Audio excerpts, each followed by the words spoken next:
Hi, everyone. Thank you for being here. We're excited to get this one started. We're just gonna wait probably a little bit at the top of the hour or right after, just to give time for people to attend and get set up.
For those of you that are just joining us, welcome. Thanks for being here today.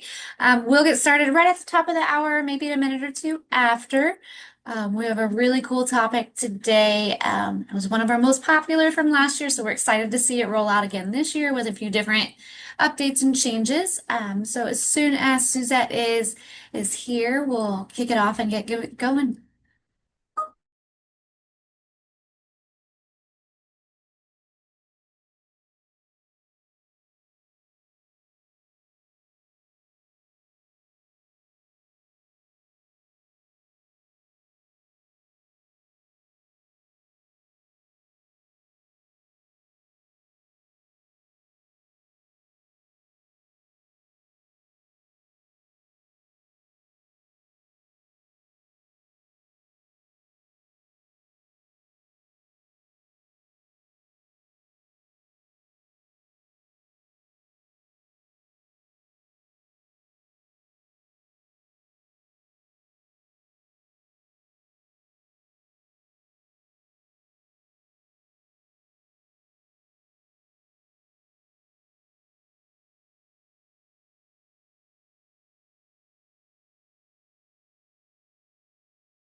All right, well, we're just waiting just a couple of minutes. Suzette, our presenter, is having some technology Monday blues. So as soon as she comes in, we'll get started. But just to kind of kick off our webinar for the day, my name is Brandy. I'm the case manager and a licensed clinical social worker here at the Cohen Clinic. Um, let's see. Sorry, she's messaging me that she's having trouble. So anyway, we are outpatient mental health services here up in Alaska. I recognize that a few of you might be from out of state, so welcome. We're really excited to see that you're here. We have a Cohen Veterans Network, so we have Cohen clinics all over the country, hopefully soon all over the world. We serve outpatient to active duty veterans, their family members, anyone that's been impacted by the duty of a service member. We also here in Alaska have our partner agency, that's Alaska Behavioral Health, that again has outpatient, and actually they have some really cool inpatient programs, some partial hospitalization programs that really support us in making sure that we're getting full wraparound care for our service members, but also the community as a whole. If you have any questions, you need services, any of those kinds of things, feel free to reach out to you. We're happy to get you connected through AKPH or through a Cohen clinic in your state if you need it. So give me just 1 second and I will get back. Let me get Suzette set.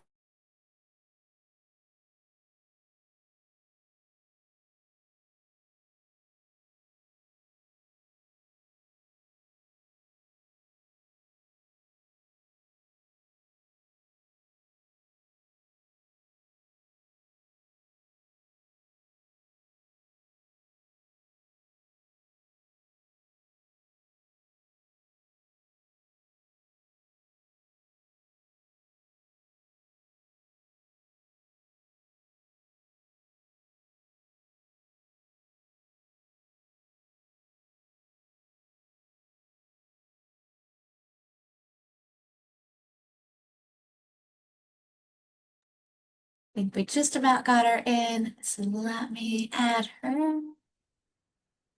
Sorry about that. I appreciate your all's patience. Let me get her here.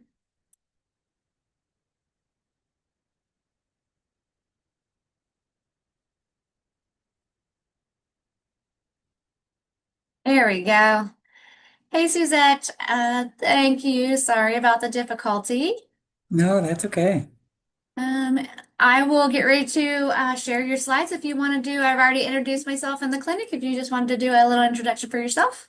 Sure. I am Suzette O'Donnell. I'm one of the senior clinicians here at the Cohen Clinic, and I specialize in treating trauma and mostly working with adult survivors of adverse childhood experiences in military populations, is how I like to talk about it. But yeah, here to talk about a question that I get a lot, asked a lot, like, am I normal? Am I normal that this happens? Am I normal because I go through this? Am I normal because I experience this? So thought it was just a really great topic to run through in a quick lunch and learn.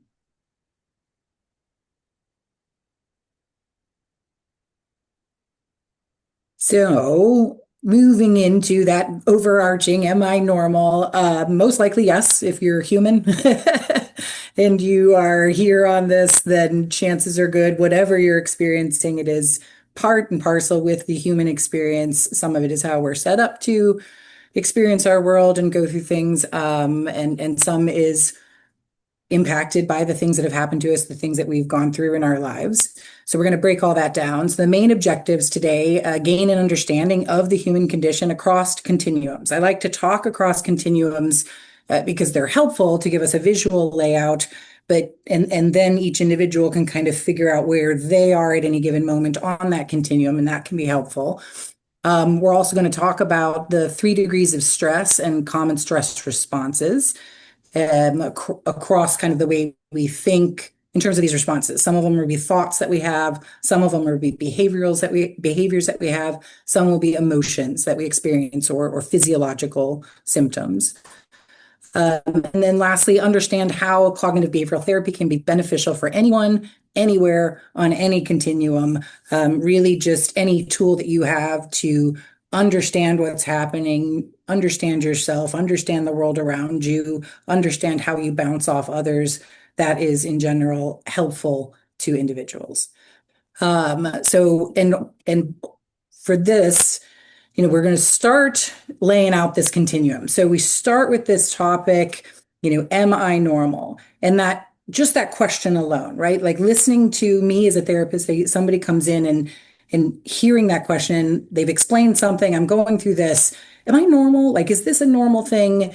It is an attempt to do something that humans really, really need, right? It's looking for meaning, looking for answers, looking for things that maybe we have a hunch about, right? Like we're trying to search to make sense of things. That's very human of us. And so, Brandy, without advancing the slides, if you tap on the slides, um, yeah, thank you. So I want to think in these, in terms of, starting with like just a question, am I normal? Or the thought, not am I normal? That's the original question. But if your answer, your gut response to that answer is like, I am normal, there's a good likelihood, right? Like that through your lifetime, through your experiences, for the most part, the basic needs were met and a concept and a capacity to feel safe in different environments.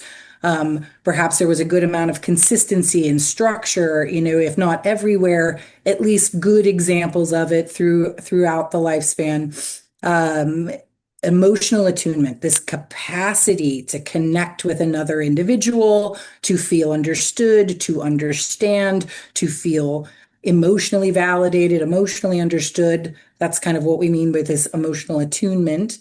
Being exposed to new things, right? Like being exposed to a wide range of variation and differences and some of that uncomfortability that comes with it to build up that knowledge that I can do new things. I can learn new things. I can, it's not always easy, but it helps us grow and expand.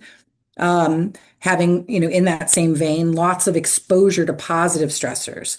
And we'll get into in a little bit more of these different kinds of stressors.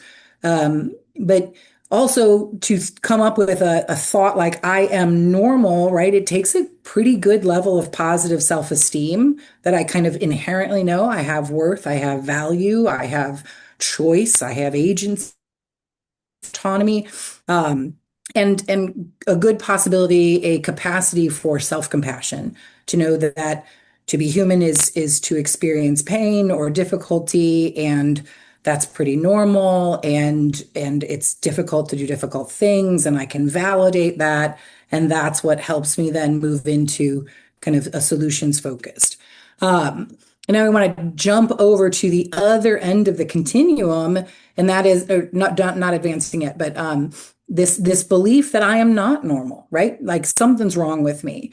And some of the things that reinforce this belief or this hunch that we get about ourselves that we're not normal comes from exposure to a lot of it insecurity or a lack of general safety, possibly a lot of chaos growing up, a lot of dysfunction, a lot of lacking in that structure and the consistency that are so helpful to the human brain. Um, we might have had lots of exposure to caregivers who were detached and dissociated themselves or going through things and they weren't able to really be present. If that's the case, and these are my caregivers, so I'm not getting a lot of that demonstrated for me about how to connect, about how to, pull it all together to feel validated. Sometimes there's just so much going on that we don't even realize that we're not able to make those connections with each other. It can be very isolating, or I maybe literally have been isolated a lot and very limited to the exposure of new things, and really just kind of the same stuff over and over again, and new things kind of become scary. Possibly a lot of chronic and toxic stressors. Now, the chaos and dysfunction, those can be situational and momentary, but they can also turn into chronic and toxic stress by constantly having exposure to them. And there's a possibility that I could have low to no self-esteem or limited to no capacity for self-compassion. Um, and again, these are continuums. It's not to say you either have this or you either have that, but the on the left half side of the screen, where we're laying out this I am normal, what we know is tied to a sense of self like that are often a lot of these characteristics or these qualities that I've been exposed to, these things that I've had as supports in my life or awarenesses or knowledges. Um, and the likelihood too that when it's all chaotic and all of the right pieces and all of the right safety and all of the right other things, when those are a bit gummed up, we do start wondering about ourselves. We do start feeling like we are alone, we are different, we are less than somehow. But again, it's a continuum, so it's not always this always equals this. Each individual experience is unique. So for you, for any participants here to be able to kind of come up with and conceive of this question, am I normal? We have to understand why I think and I feel and I behave the way that I do. I need to know not only what is all happening in that, but how they're wrapped together and how those are shaped or transformed or impacted by the experiences that I've had in my life. And we can kind of take that with that knowledge, then we start to work in and start to find how to then balance that in my day-to-day life. That, we don't get to go back in the past and change the things that we've already experienced. And we're not all that good at predicting the future. But if I can find a way to maintain balance in my day-to-day life, generally that it is more helpful to me. And we can go to the next slide, please. Suzette, are you able to see the chat? Since I'm sharing screen, I'm not able to see it. Oh, I'm sorry. I am not. I just want to make I sure we don't. don't miss Well, anything if people were yep, chatting. I pulled it up and I don't have anything in the chat, but I will keep an eye on that. Thank you. Thank you. All right. So moving into the 3 degrees of stress, we want to break these down a little bit. Stress is really important for humans. It's important for our development. So on the one hand, we have positive stress. Positive stress is necessary for humans. Positive stress occurs when basic needs are met, fostering resilience through manageable challenges and new experience. It promotes growth and cultivates high self-esteem and self-compassion. And so that's kind of pulling together a lot of the things that I was talking about a minute ago. So an example that I like to talk about in terms of positive stress, we can talk about an infant who is just reaching the crawling stage. And so if anybody here are parents and they can think back if they have children that have advanced beyond crawling, some of that insecurity in terms of the baby starting to take their first movements away from that caregiver and maybe the baby's looking back and checking, and making sure, are you still there? Are you still there? Like, where am I going to go? My body's moving in these new ways. That is stress. That is stress on that body. They're doing new things. They're making their body move in ways they don't necessarily understand yet. It feels a little bit maybe like freedom, but they don't know what freedom is yet because they're infants. But it's stressful for the parent too, as we're watching, oh my gosh, they've hit a new development. Is the house safe yet? Are we ready for the baby to crawl? All of these types of things are good stressors and necessary stressors. Now, I can go down a rabbit hole about in terms of the different types of parenting styles and the helicopter parent is as known of the one that's always hovering over and no, no, no, and let me protect you and let me take care of it and let me do it for you. And you don't need to crawl over there. I'll pick you up and I'll move you over there. And nope, don't grab onto that table. I'll let me hold on. And now I'm kind of inhibiting that infant's ability to learn that they can pull themselves up onto the coffee table and sometimes they'll fall down and it'll be surprising, but they'll probably take a breath and get over it. And then we'll keep the room relatively safe, but they get to explore. And I'm here to make sure things don't go too bad, right? And then we might have on the other end of the continuum, the very permissive, like I wasn't even around. I wasn't even noticing. By around, I don't mean I'm not literally in the room, but maybe I am. Maybe I'm in the next room and the baby's crawling and I I'm just oblivious to it and I'm not there and I'm not paying attention. And then as the baby's pulling themselves up onto the table and then falling and they're learning who's going to come and help me, who's going to come and do this, do I have to do this on my own, what's kind of going on. So kind of again across those continuums, lots of different ways that we can interact. Generally the having a parent there, having a child safe room, you know to a degree, but I'm watching as you navigate your world, and I'm here to step in if it gets too scary or if it gets too dangerous or if it gets too, and we'll work together to kind of manage that so that the baby learns they can tolerate certain things and they can calm themselves down. And I can learn that they're their own person and they're going to crawl and eventually walk and run and drive and all the things. And together we start working in this co-regulation process that is really important to humans. Um, and then we're going to move into tolerable stress. Tolerable stress involves significant challenges, but it's buffered by supportive relationships. So this stress can activate responses, but resolves without lasting harm, allowing for recovery and resilience. Tolerable stress, thinking examples of, a new promotion or a new job or a transition from one stage of life to another. Like these are really important times in our lives. And often, or even getting married, right? Like planning a wedding and then showing up, like we're moving from being a couple and now we're going to be a married couple. And what does that mean? And it's all new, and that's stress, but it is tolerable stress. Some may argue, there's aspects of it that are positive stressors because it's a great job and it's going to bring in more financial stability or more responsibility or a better avenue for me to express my creativity or something like that. But with it will probably be some tolerable stresses because I'll be learning new systems. We'll be maybe sharing a home and navigating that relationship, and a lot of these change things will be coming in, and we'll have to be able to figure it out. And we can do that, and that is not it's good for humans too, but it's time limited, right? Like these are short, they're tolerable, we're going to get to the next stage. And then moving down the continuum, we have the toxic stress. So toxic stress arises from chronic adversity without adequate support, leading to persistent stress responses. And it can harm emotional health, leading to low self-esteem and emotional detachment.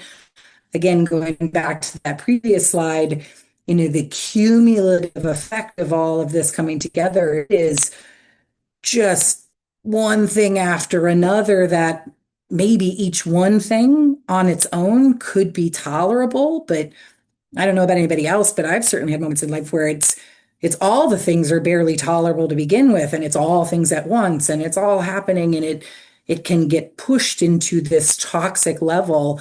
But now the key to the kind of the toxic stress that we're talking about here is that chronic, it's not resolving, it's not ending. I'm getting up and I'm going back into the lion's den again tomorrow. So some examples of toxic stressors, ones that I'm well versed in talking about in mental health and in treatment of military populations. The unfortunate outcomes that happen when we work with really toxic leadership. And this isn't necessarily specific to the military, but going to a civilian job, if you have a toxic leader, and by toxic, what do we think? Like not able to introduce new information. It's my way or the highway. They don't really listen. It's inconsistent. There's no real structure. There's no real guidance. You can't really trust anything, kind of those types of things, and coming back into this and just feeling generally unsafe all the time. That has that cumulative effect of toxic stress on us. It can also be toxic stress after experiences of trauma, like a criterion A for PTSD trauma, a threat to your life or a belief that your survival is being challenged. It can be lots of different things. Let's go to the next slide, please.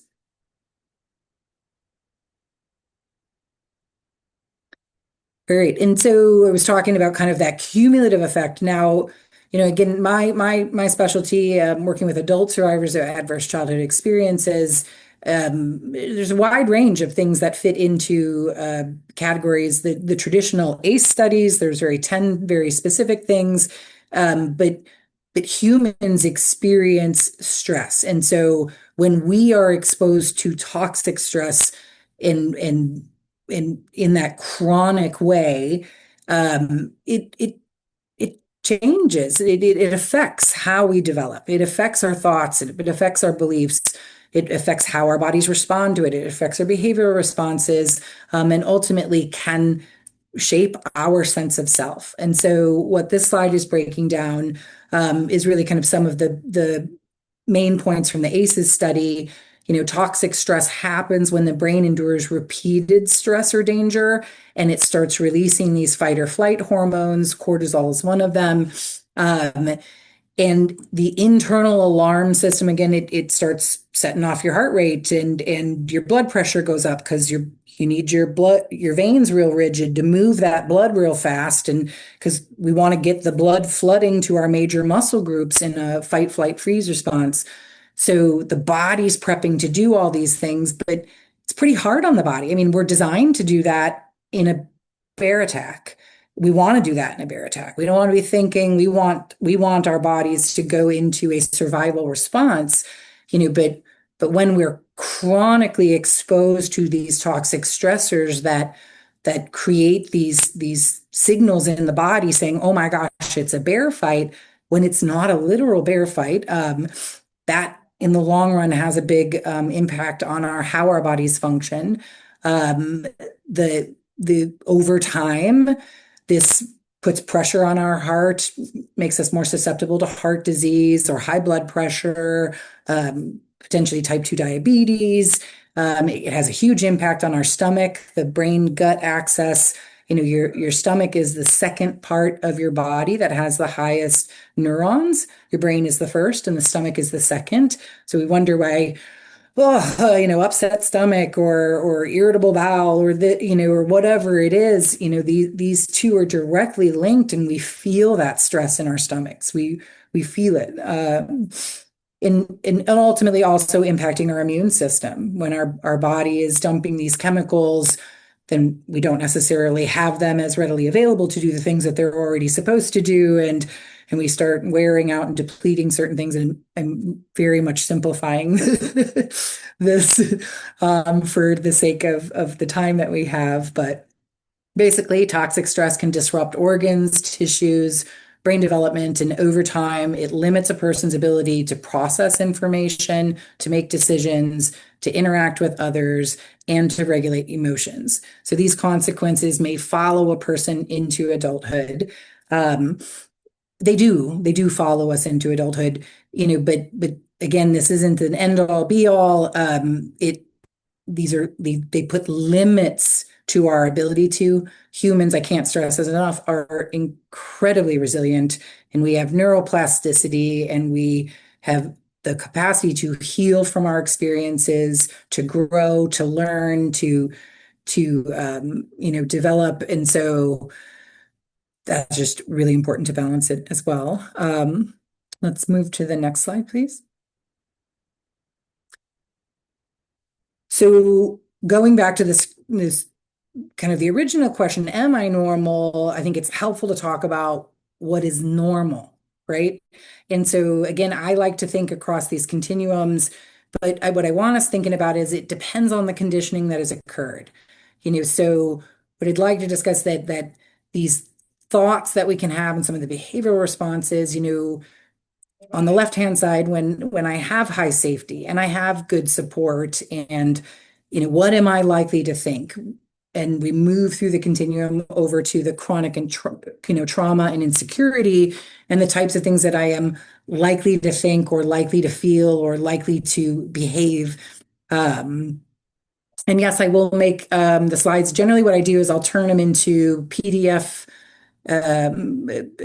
viewable slides so you can see them. I don't actually have notes in the presentation. My notes are built out in a different system. But thank you for the compliment on the graphic. And Brandy will make sure you guys get a copy of this if you'd like it. This So whole episode will be also on YouTube so that you can watch the playback anytime you want to. excellent. Okay, and so we're going to first think through this lens, again on what kinds of things was I conditioned to. So if I was conditioned to, feel pretty secure and safe and well supported, but again, in that with that space, there's room for me to explore. There's room for me to have stress in my life and learn that I can tolerate it, learn that I can manage it, learn that I can grow from making mistakes and all of those. The possibility that I have a capacity to feel calm in the calm, and I have a capacity to be cognitively flexible, that I can believe and take in new information and all of those things and change the things that I believe or the things that I know to be true as new information comes in. I'm more open to this. I am probably engaging in behavior that is support seeking, that I know I don't need to go it alone. Sometimes I might, but it's not because I have to, that and I can reach out and ask for help, but I don't always have to take the help and all the things, as a general rule, I feel safe. So I just wanted to break it. It's not necessarily on the slide, but I wanted to break this down a little bit more. Common thought patterns when we have high safety. I can handle this, or people are generally trustworthy, right? Even a thought like that, this person may not be, but as a general rule, people are, but I can pay attention and I can navigate and I can handle it, right? Mistakes are learning opportunities. And a lot of the thinking patterns are future focused, that this moment is kind of here and now or past, but where am I moving to, right? In terms of an emotional experience, when we're experiencing a lot of, have that high safety, we express a wide emotional range. I generally have a good vocabulary to talk about what I'm feeling, and it doesn't get just kind of lumped down to like good, blah, or pissed off. All right. um, Emotions feel very tolerable to me, that I don't have a big sense that like, oh, these emotions are so out of control or so over the top. I can feel joy, sadness, and anger, and it doesn't overwhelm me. They feel appropriate for the context um, and my emotional recovery time tends to be pretty fast. I know in my practice, I joke around with clients, because I hear it all the time of like, oh my God, these emotions, like who has enough time in the day to feel the feels and blah, blah, blah, blah, blah. I mean, there's stuff to do. We got to get stuff done. We can't just, hug for 8 hours a day, but the reality being I experience something, I kind of get triggered to a big emotion. My body dumps a chemical through my bloodstream. Within 90 seconds, that chemical is out of my bloodstream. So if I'm staying upset longer than those 90 seconds, I am rethinking thoughts that are making that happen again. Um, but when I actually just pause for a second, I'm feeling a big emotion. That seems relevant. That seems important. Whether I do anything with it or not, if I'm acknowledging it, I'm validating it, my guess is within about 90 seconds, I might be ready for a grilled cheese and just moving on. And like, okay, well, nothing I can do about it now. So, or I'll think about that later, or heck yeah, but saying something won't be good for me. So, now I'm ready to move on, but I made space for it. And it actually takes a lot less space than I think most people are afraid or fear that it does. Um, in terms of behavioral patterns we see with high capacities for safety, like I said earlier, seeking support appropriately. It isn't that I'm relying on everybody to do everything for me, but I talk to people about the things that I'm wrestling with. There's something really magical and human that happens. If you just keep things up in your head all the time, it's everything all at once.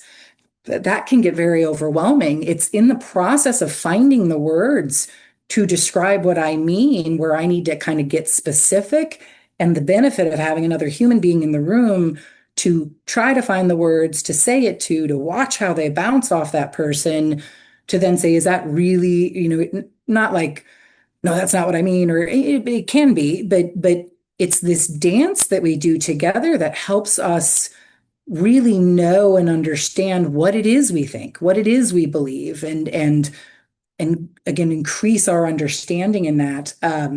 So being able to feel comfortable asking others to engage in those kind of conversations and to do it in an appropriate way. I tend to be very flexible in my problem solving. I can think kind of outside the box. I can think in lots of different solutions ways. I can think from other people's perspectives as well as my experience, which can help then round me again. Maybe I'm not going to do anything with it, but maybe I am, right? And moving on. And then healthy risk taking, right?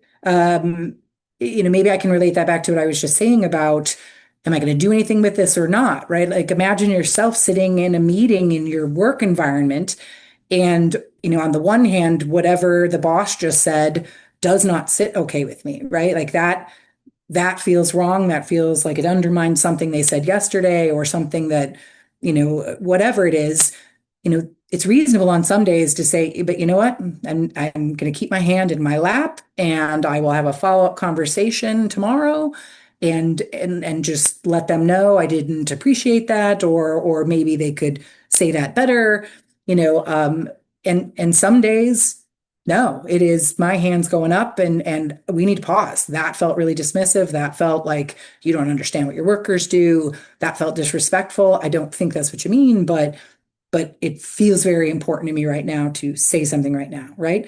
And then other times, maybe I'm not going to do anything. It wouldn't be good for me, or I'll think more about that later, or whatever it gets to be. Some of that is that healthy risk taking, right? Like I can risk something by not saying anything, and I can risk something by we need to pause, and I'd like to say how I'm feeling or say what my thought was, and in it potentially we can increase our connection or increase our understanding or give feedback that could then be constructive. All the things. Okay, and then moving down to stress response in your nervous system in terms of those who have that capacity for high safety. We generally have efficient stress activation. So our natural human stress response when we're faced with a stressor, our sympathetic nervous system kicks up, and it does tend to increase the heart rate a little bit, increase our blood pressure to move the blood through your veins. Some of these signals that go with it. These are ways in which our bodies are designed to work. But as it gets activated and we gather more information about what's happening, and again, I'm differentiating this from a bear attack. In a bear attack, we want we want that stress response activated until we survive. We'll figure the rest of the stuff out later. I'm not talking about a bear attack right now, or I'm just talking about an efficient stress activation. So I experience a stressor, my sympathetic nervous system kicks up a little bit. I gather more information. I'm starting to understand better. I'm able to kind of move into a solution or a what am I going to do about it? And now that parasympathetic nervous system starts activating to down-regulate everything, and it comes back into this full circle where it gets kicked up, and then I'm doing things and to kind of slow it back down, and my body's back on board with it, and then I'm back up ready for then that next stressor. The next point being that strong parasympathetic recovery, like I'm able to activate that down regulation pretty quick after noticing the up regulation. And it's usually on those beliefs that I can handle this. This isn't anything, I'll figure it out, or I could get a help if I needed it. I could talk to somebody.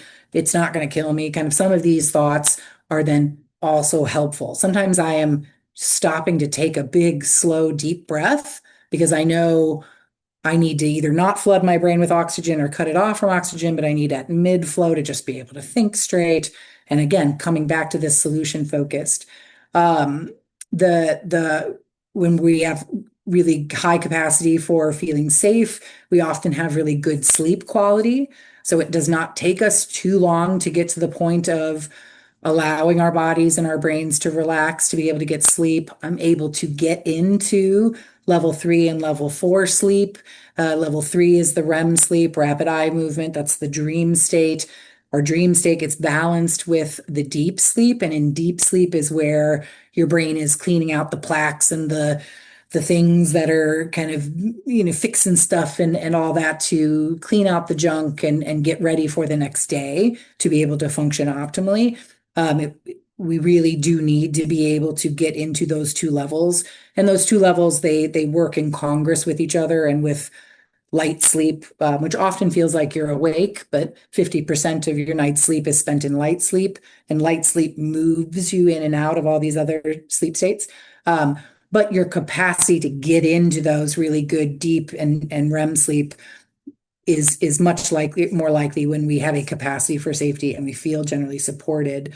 And our bodies return back to baseline pretty easy. So even in that sleep cycle, that coming back to my new baseline after today, because now I'm a human who's had today's experiences and I didn't have those last night, but I'm going to bed and I'm getting into my deep sleep and I'm getting into my REM, and in my REM, my emotion brain is processing my experiences from today, and they're playing out in weird dreams, and we all have goat hands and it's all weird.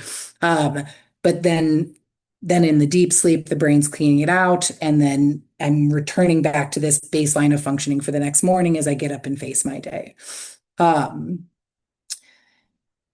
And the last category I'm going to talk about for the high safety and support, is relationships and attachment. So when we have that capacity for high safety, we generally have pretty secure attachments with others.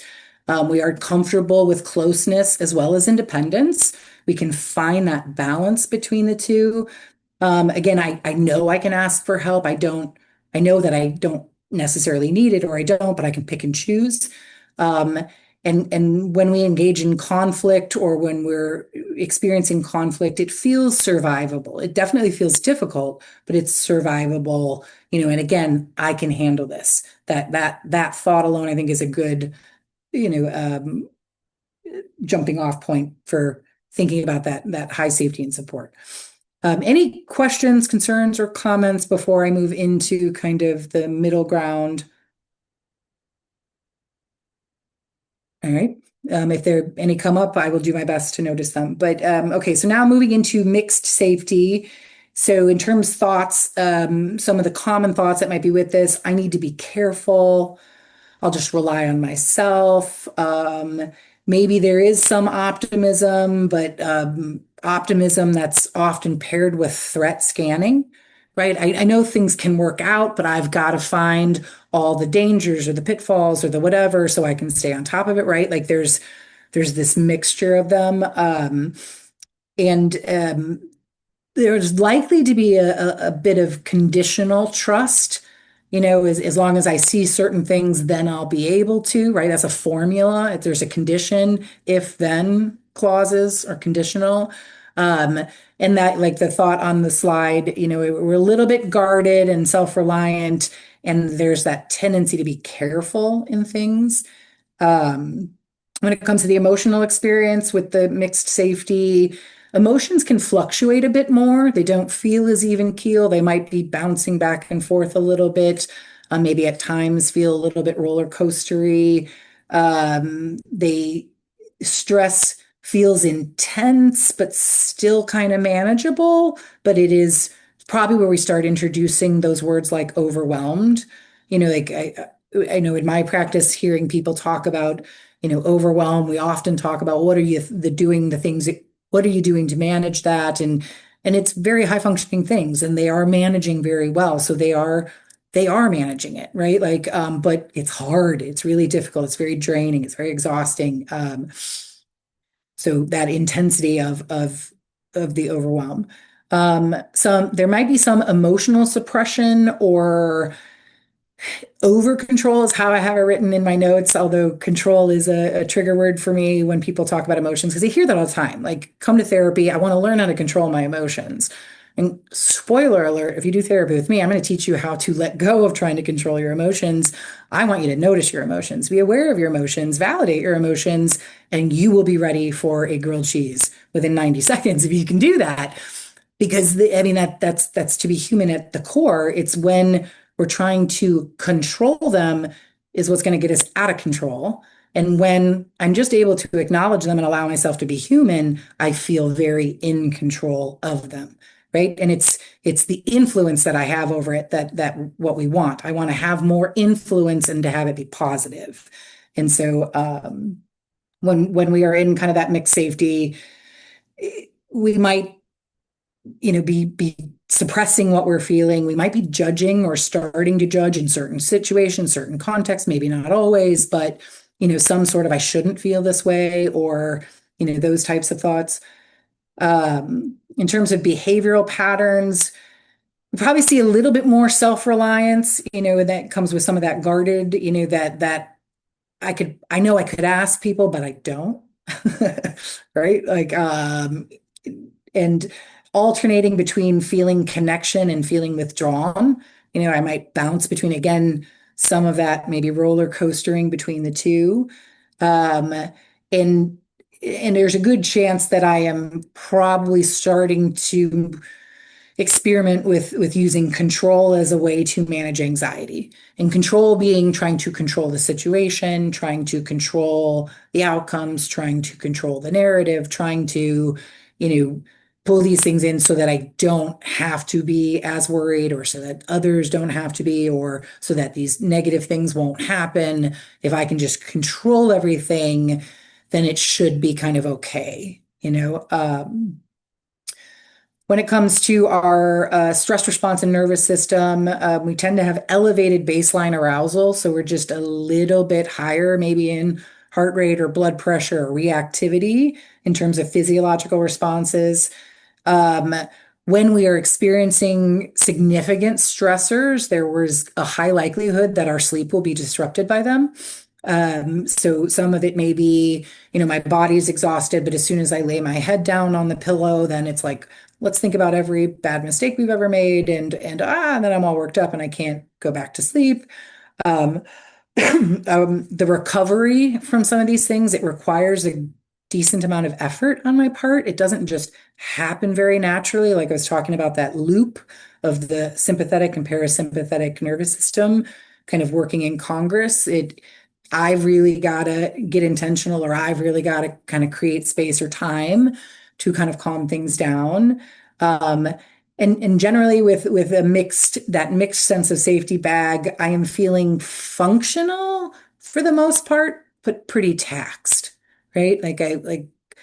It's challenging. When it comes to my relationships and a different attachment, we tend to see some guarded attachment, that little tests that we put in for trust.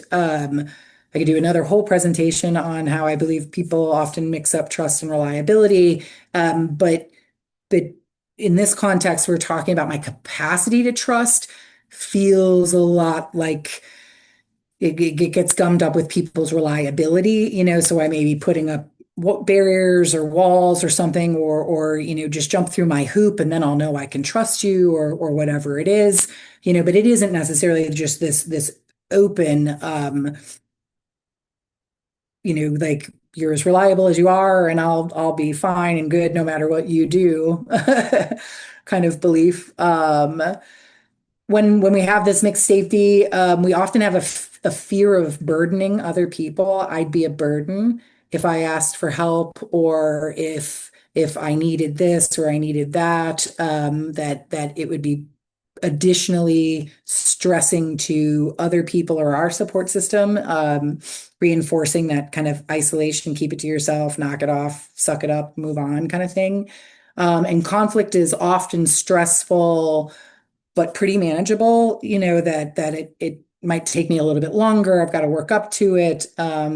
Sometimes I hear people talk about, I just got to wait for the right time for this to come back up before I address it, and the best time is as close to the minute that something happened. It'll be anxiety provoking the longer the conversation, is from when it happens, from the moment of maybe relationship disruption. But there won't ever be a perfect time if you're still thinking about it. Often a good way to introduce a topic that you want to circle back to is since the last time I saw you, I've not stopped thinking about this. Can we talk about this a little bit more? Or I wanted to share with you what I'd been thinking about since then and get your thoughts on. That can be generally be a good way to ease back into addressing a conflict with somebody. Um, okay, any questions or concerns in terms of mixed or inconsistent safety?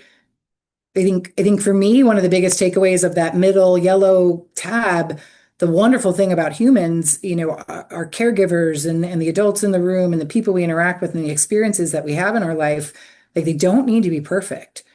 Good enough is good enough. And we can experience a whole wide range of things and turn out relatively unscathed. But most of it comes from that awareness of how does it even work and the meaning that you're making from it. But okay, so let's move into the chronic stress and trauma. So here, as we're running through thought patterns, the world is really dangerous, and it's not this safe place where bad things sometimes happen, but it is no, it's screwed up, it's messed up, it's gone to pot, whatever phrase you might want to have. And I need to rely on myself, right? Like it's on me, it's about me. Um, there might be some optimism there, but there's a good bit of threat scanning. I am looking for the next thing and I'm on edge. I'm waiting for the shoe to drop. Anytime there is relative calm, I'm probably starting to anticipate then the next thing. Um, and definitely a lot of conditional trust, that I've probably formed some rules for if you know, for how to live and engage with other people in the world around me based off of my understanding and my experience of trust. Um, when it comes to the emotional experience, emotional numbing is really, really common because again, chronic stressors and chronic trauma, like it is overwhelming. Trauma is that which overwhelms the brain and the body's ability to cope with what's happening right now. Some traumas we call the big T traumas, those are life or death traumas, and little T traumas are just as traumatizing. They are, I can't understand. I don't know. I've kind of just locked up at whatever just how do I process what just happened, right? Um, so when things are really difficult, when they're repeatedly difficult for so long and so long and so long that, that feeling bad about and feeling hurt and feeling like at a certain point it's not helpful to my survival anymore. Like I gotta figure out how to just move past it. I've just got to figure out how to go through it. And often emotional numbing starts with the unpleasant. We start numbing out the unpleasant to just kind of function to get to the next thing. But unfortunately, as humans, we are feeling beings who think. We are not thinking beings who feel. We are feeling beings, and some of the time we're thinking. In we when we start limiting the negative, and I'm just okay, that was really unpleasant. When I think about it, I feel it. I don't want to think that. I don't want to feel it. I just need to move on.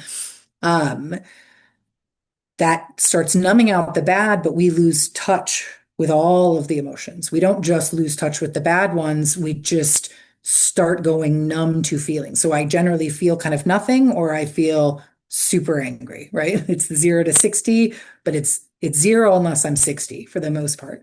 Um, which okay, so on the one hand, we've got the emotional numbness, the 0, the 60 is emotional flooding, right? I am huge, I'm feeling something and it's huge and it's intense and it's overwhelming. And I'm bouncing between these two emotionally.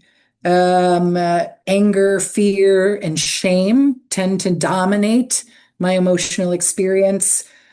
Um, I have difficulty identifying emotions, right? Again, because I've gone numb to them, I probably don't have a good vocabulary to talk about them. I certainly wasn't working in rooms where everybody else was experienced talking about them or validating them, or just kind of became an unhelpful thing to talk about or do or manage.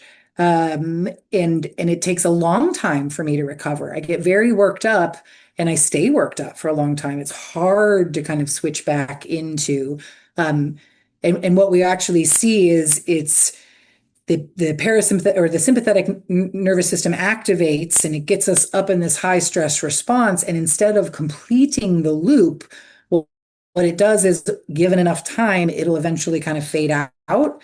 And then we get activated again. And given time, it'll eventually, which is not the same thing as me regaining control and activating the parasympathetic nervous system to complete the loop. So in this, emotional states often feel very dangerous or uncomfortable. When it comes to behavioral patterns with lots of chronic trauma exposure, oops, sorry, somebody's timer is expiring. I don't know if that's on yours or mine. Okay. We tend to have a lot of hypervigilance or shutdown, right? On the opposite end of the continuum, hypervigilant and the go, the alert, looking for everything, or the just shut down and incapacitated. Avoidance is usually pretty high. We avoid things that are uncomfortable, or we avoid things that are negative, or thinking about certain things. There may be some impulsivity in my behavior. There tends to be high correlations with substance use or other compulsive behaviors, things that I'm doing that often kind of, they do something for me. We wouldn't do them if they didn't do it for you, but maybe then, like drinking alcohol can help us feel like we're relaxing, feel like we're calming down. And if I already struggle to do that, and I already struggle for that down regulation, that may feel like a really useful tool to do it. And unfortunately, it's not really helping in the long run. There's other things that I could do that would be more beneficial to help myself know how much influence I have, but a very common, and because to a certain degree, it kind of works. So I have difficulty resting, right? Calm does not feel calm to me.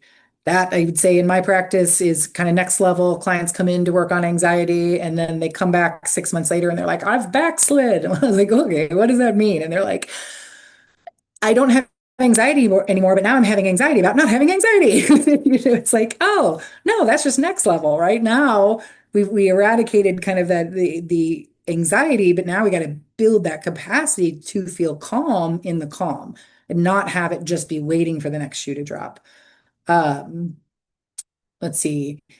I tend to be overworking or disengaging. Like I'm either just so dialed in and probably a really high performer, which maybe sounds weird with this chronic trauma and stress exposure, but humans are pretty high functioning in stressful situations. In the long run, we need breaks from it. We need balance. We need all the things. But we really can develop into high drivers, high performers, high functioners, and we can generate some decent feelings from that. Sometimes that then becomes that what I believe is an adaptive way. Like, look at me, I'm just going to put all this energy into high performing. But again, in the long run, it's not a good long-term plan because it results in burnout or the susceptibility of post-traumatic stress disorder. If I experience then a significant trauma, I have less reserves to handle and manage and less experience kind of managing my emotional self. When it comes to the stress response and nervous system, there's persistent fight, flight, and freeze responses. So I'm stepping on landmines all the time in my day-to-day experience, and I'm bouncing between these emotional states and stress response states. I get very poor sleep, so I'm not benefiting from a lot of the cleanup that happens in that deep sleep state or the REM sleep state. I generally have a lot of chronic pain and some GI issues, and headaches, frequent headaches. My stress response fires without real threat. So my perception of the bear attack is I see bears everywhere. The bear just loaded the dishwasher. The bear just gave me a performance evaluation. The bear just gave me the wrong coffee, right? And then the body is always on duty, right? And it has a hard time. It can't just calm down. It can't settle. When it comes to relationships and attachment, when I have experienced chronic and toxic stress or trauma for long durations, I generally have a fear of intimacy or a fear of abandonment. It's not uncommon to have issues with, control, power and control, fighting others for power and control. Again, because if I can control it, I'll feel safer and then we'll get through it and we'll get an I know best and I'm not really open to kind of other and feedback and all these other things. Conflict feels very, very threatening. It and difficulty trusting even safe people. Like I lose that capacity to differentiate between someone who has proven themselves reliable, proven themselves consistent with, yeah, but I know how bad things can go. So I'm going to kind of ignore all these good things about you as an individual and just go back to that general rule that I have that you can't trust anybody. So, and I'm looking at the time, we are getting right down to the wire. Can we move to the next slide? Yeah, just really quick as we're moving along. This will, if you have to go, I know we're right at the hour. If you do have to leave, don't worry. I'm going to continue recording Suzette's presentation, and it will all be on YouTube for you to go back and watch as you please. You'll get that link in the email that has the follow-up that includes the survey link. It will also have the YouTube link in there. If you have any questions, my email is also attached to all the registration and whatnot. You can send me your questions, comments, concerns, and I'll be sure to get those to Suzette so that she can answer those and we can get in communication with you. But yeah, all right, next slide. Absolutely. And I apologize, I'll have to go back to the comments, but I do want to kind of get through the last couple ones real quick, and then I'll come back to the questions. Just wanted to mention the process of fear conditioning. When circumstances set in motion repeated interpretation of benign information in the context and experience of danger or threat, like this is what we mean by fear conditioning. So that I Pavlovianly become conditioned to see or find, maybe somebody had mentioned pessimism, right? Like to find the negative part or the pessimistic part or the how can it go wrong or how can whatever. And that context keeps informing all of my experiences. And the problem being when that becomes the pattern, it prevents that loop that I was talking about, right? Like a lot of the things that we think, and this is where cognitive behavioral therapy comes in and why it's the evidence-based treatment for so many things. The things you tell yourself are so important. So, while, yeah, bad things do happen and there are dangers, there are threats, if I'm too focused or too in tune to the potential of disaster, I've not had enough chance or an opportunity then to balance, right? And to find, but in it, where is the innovation? Where are the opportunities? Where are the solutions? Where are the supports? Where are the, we're in this together kind of things. And so in the fear conditioning, we can really get stuck kind of reliving these worst moments. And what happens is we miss the new moment, and I talk about this in therapy all the time, like, yeah, it's important to learn from the past, but you really always have to remember, but right now, I've never lived this moment. So I get to do anything with it. And yeah, maybe I've always kind of done this thing. Well, if I can understand better why, oh, I was conditioned to do that, or I was trained to do that. But I have an awareness now that I didn't have 10 minutes ago. So every moment that comes after this one, I have an opportunity to start experimenting and maybe doing something different with it. Next slide, please.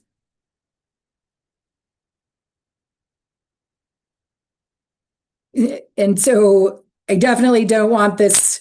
No, you're not scared. I mean, we are humans. We are ridiculously resilient. Cognitive behavioral therapy helps. It helps you to identify what you're telling yourself, learn how to test it for accuracy or helpfulness, and to learn how to become more emotionally validating to the self, to support yourself as an emotional being, and some of the as a physiological being. Next slide.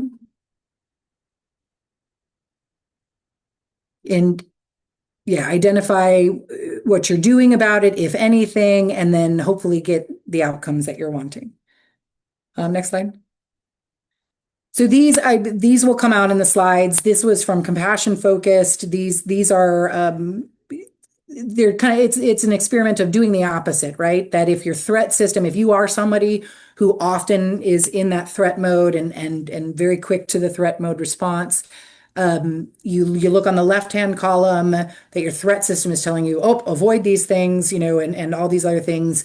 Learning how to do the opposite. Some of that can be helpful to you in moments. And so there's two slides on this that run through some common threat system thoughts and patterns and ways of believing, and a suggestion about something that you could do as the opposite. Next slide, please. Yep. And then these are extra slides. We can come back up. They were from the previous iteration. Okay, perfect. And yeah, it's already 1:01. So to my knowledge, if you've got to go, go. Thank you for your time. I appreciate it. So the first question in here, can you talk a bit about how we might see the world pessimistically, especially in light of the government violence in Minneapolis, but also reach out to our community for support? In this case, we are on the green end of the continuum or on the red end. Can we use this to understand what is normal in our environment? I don't know that I'll do this question justice, but where my brain goes as I am reading it, thinking about things that are going on in the world today, I think there's a lot of applicability in thinking about,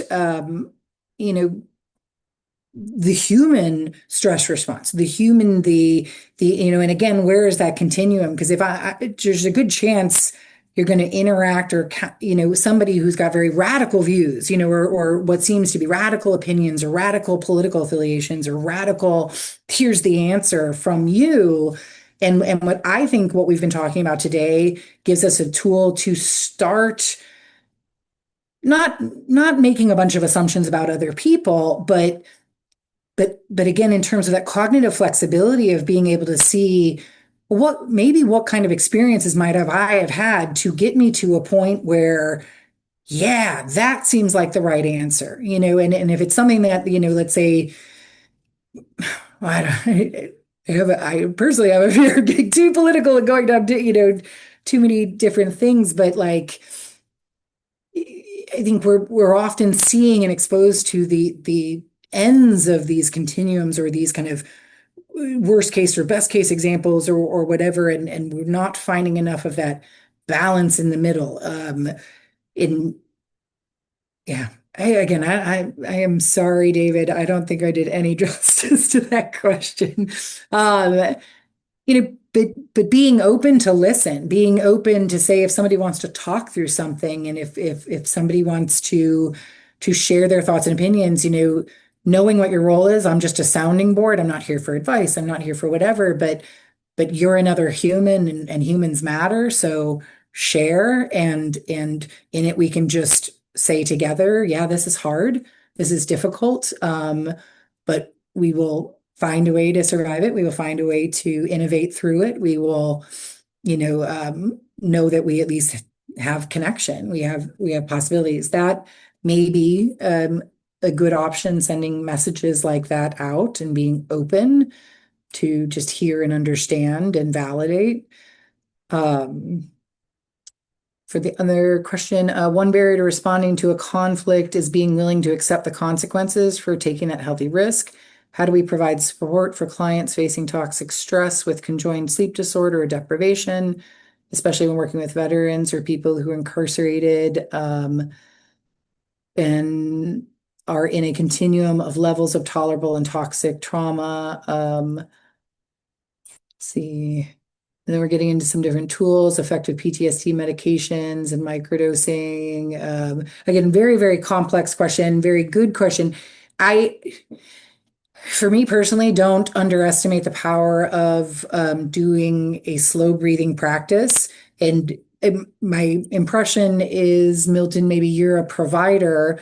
I know in my own practice for a long time, it just kind of seems silly to do deep breathing with people.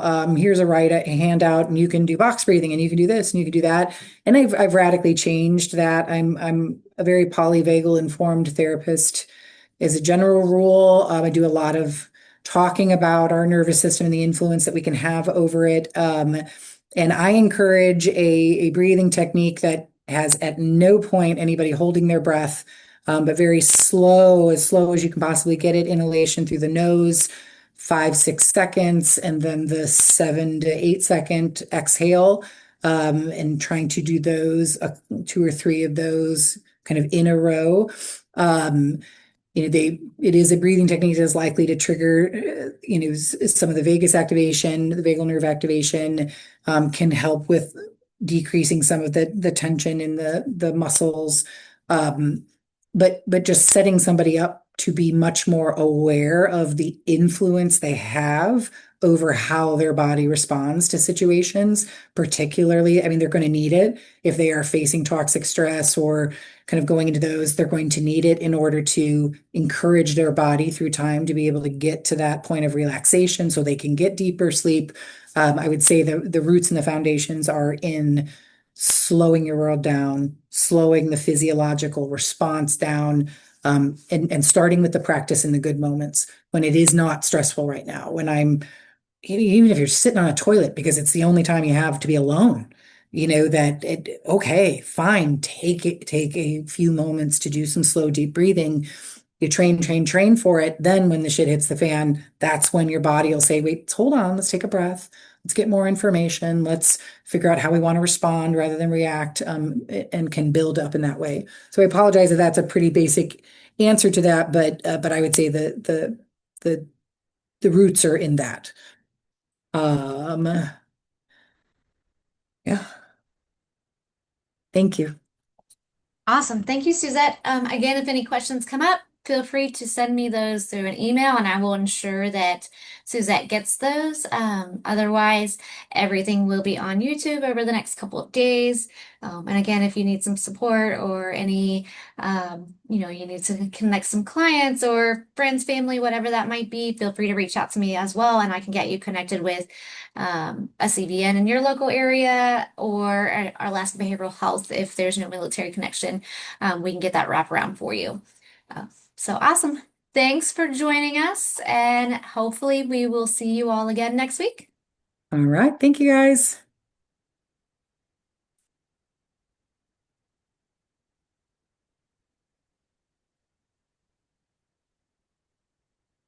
All right, awesome. Thanks, Suzette. Thank you. See you later. Bye.